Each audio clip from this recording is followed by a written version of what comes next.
Oh, you just lost a lot of progress. That's a deep frustration, a real punch in the gut.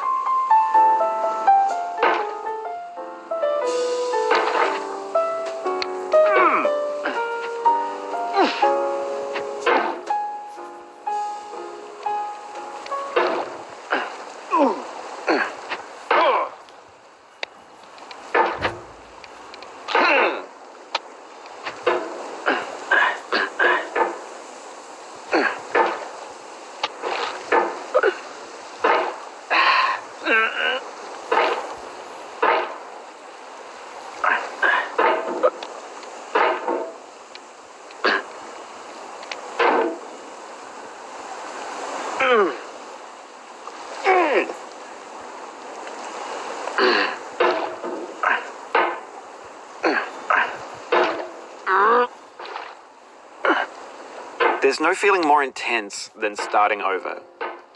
If you deleted your homework the day before it was due, as I have, or if you left your wallet at home and you have to go back after spending an hour in the commute. If you won some money at the casino and then put all your winnings on red but it came up black.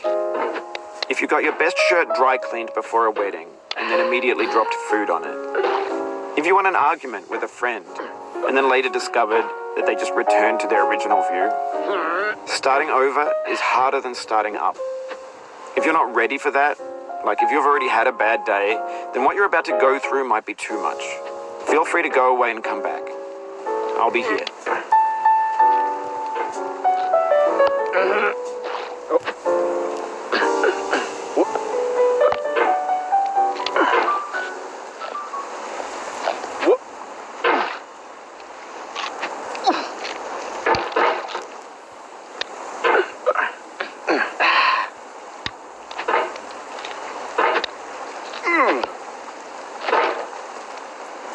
Alright, thanks for coming with me on this trip. I'll understand if you have to take a break at any point. Just find a safe place to stop and quit the game. Don't worry, I'll save your progress, always, even your mistakes.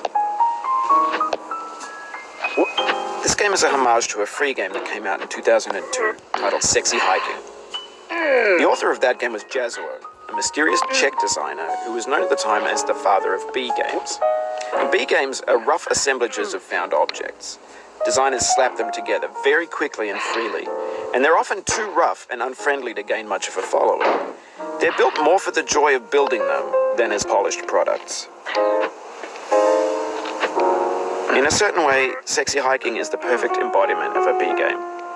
It's built almost entirely out of found and recycled parts, and it's one of the most unusual and unfriendly games of its time. In it, your task is simply to drag yourself up a mountain with a hammer.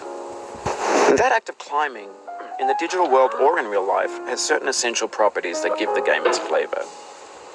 No amount of forward progress is guaranteed.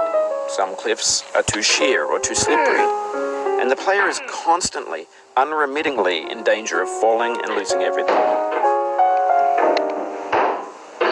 Anyway, when you start Sexy Hiking, you're standing next to this dead tree that blocks the way to the entire rest of the game. It might take you an hour to get over that tree, and a lot of people never got past it.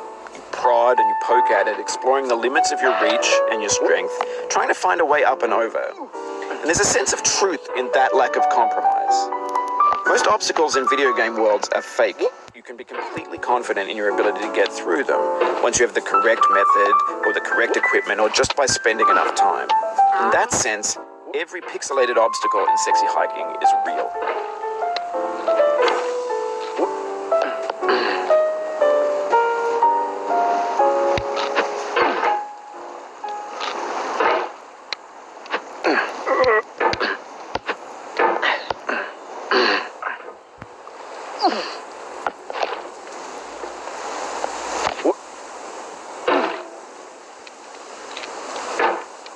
Mm.